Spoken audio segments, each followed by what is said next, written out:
नमस्कार दोस्तों, कैसे हैं आप लोग।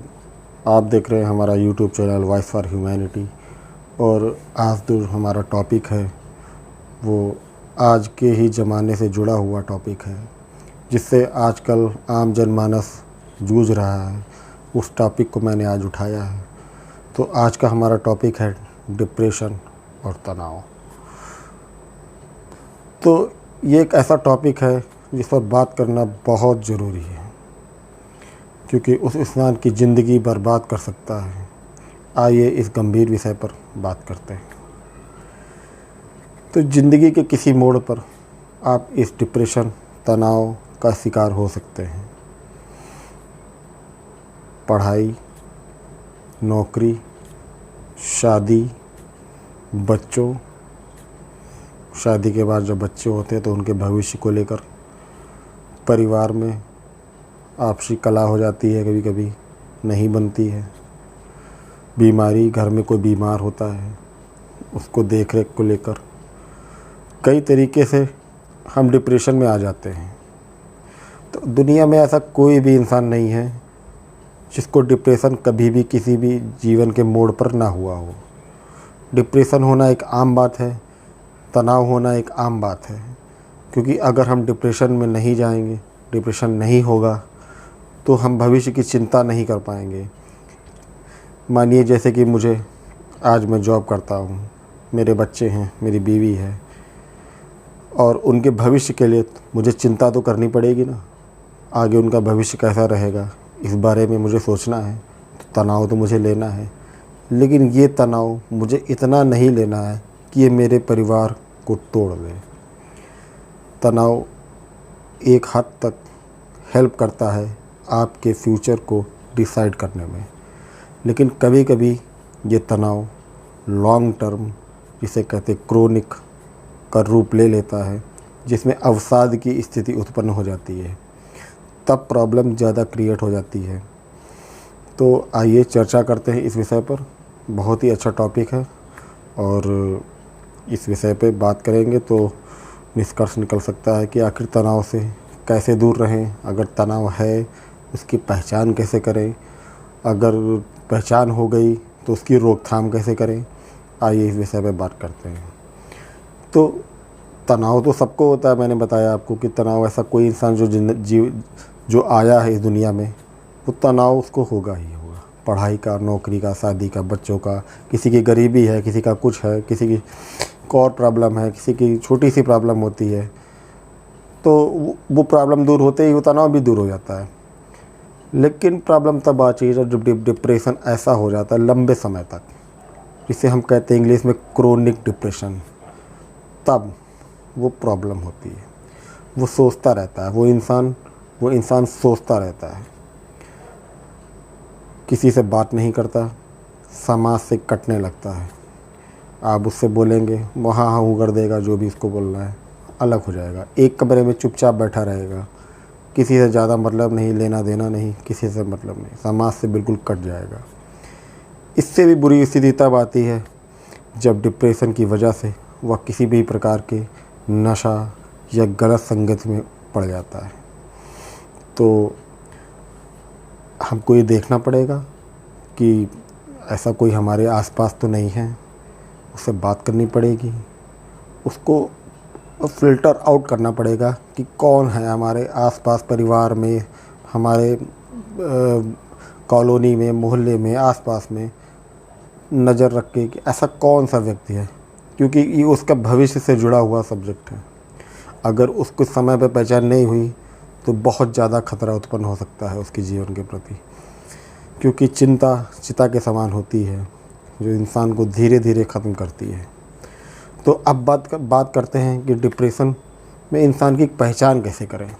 कैसे पहचानें कि ये इंसान डिप्रेशन में है, तनाव में है, चिंता में है, इसको चिंता है, क्रोनिक डिप्रेशन है।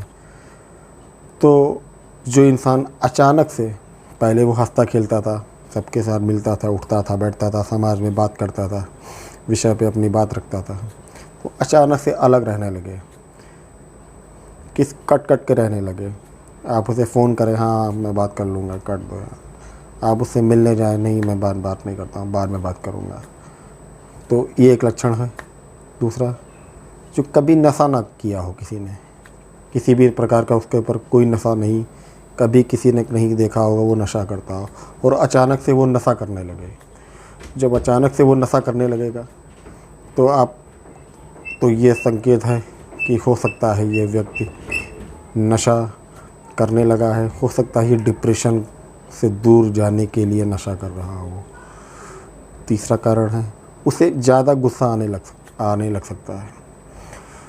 बहुत जल्दी छोटी छोटी बातों पे नाराज़ हो जाता है। आपने कहा खाना खा लो, बाद में खा लूँगा।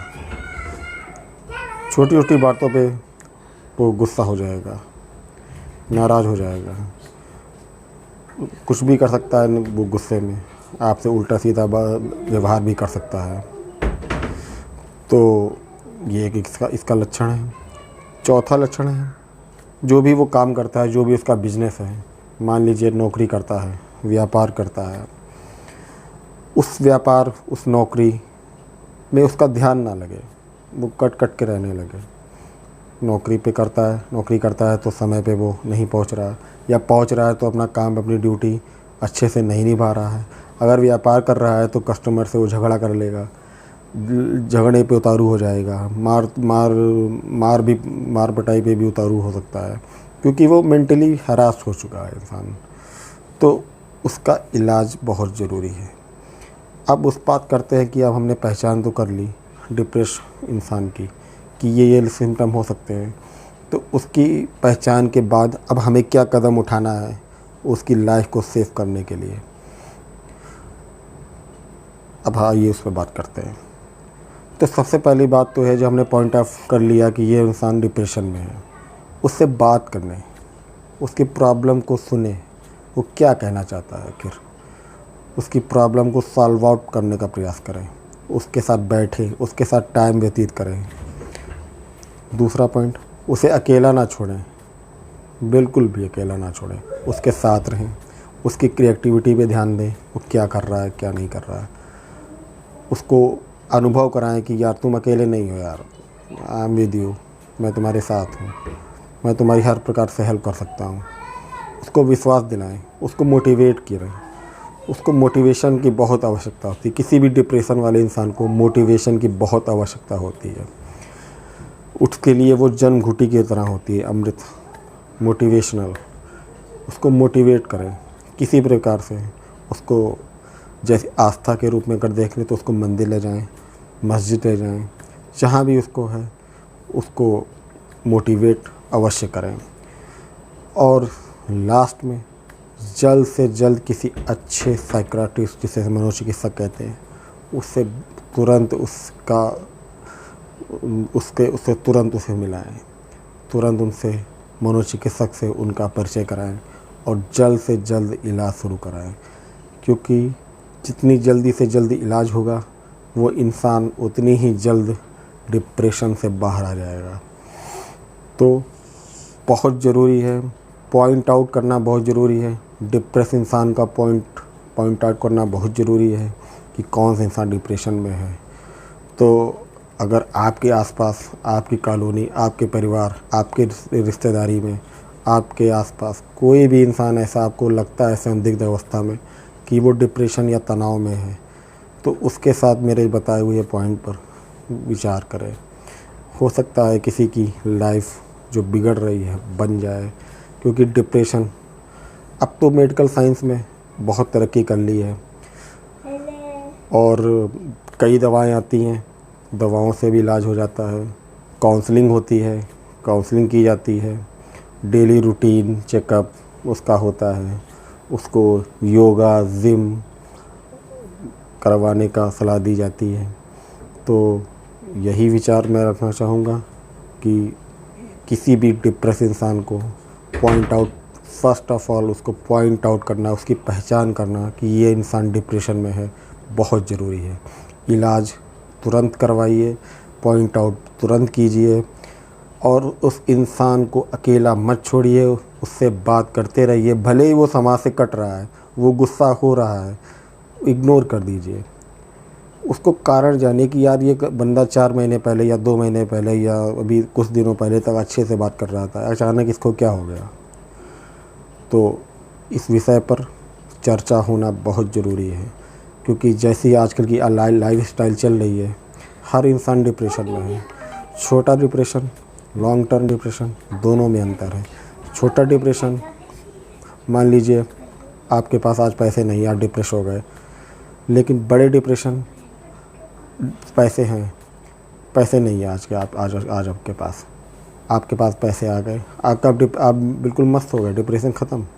लेकिन वही चीज़ अगर हम लॉन्ग टर्म में देखें, परिवार में, आज के जीवन में, जब लॉन्ग टर्म, जिसे क्रोनिक डिप्रेशन कहते हैं, जब वो उस स्थिति में आता है, तब प्रॉब्लम ज़्यादा क्रिएट होती है और उसके साथ उसका परिवार भी बहुत परेशान होता है, उसे भी उतना ही भुगतना पड़ता है जितना वो भुगत रहा है।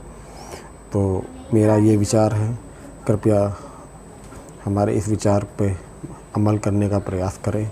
हो सके तो आपके आसपास जो भी इस प्रकार का व्यक्ति आपको लगता है कि वो डिप्रेशन में है, वो जय हिंद।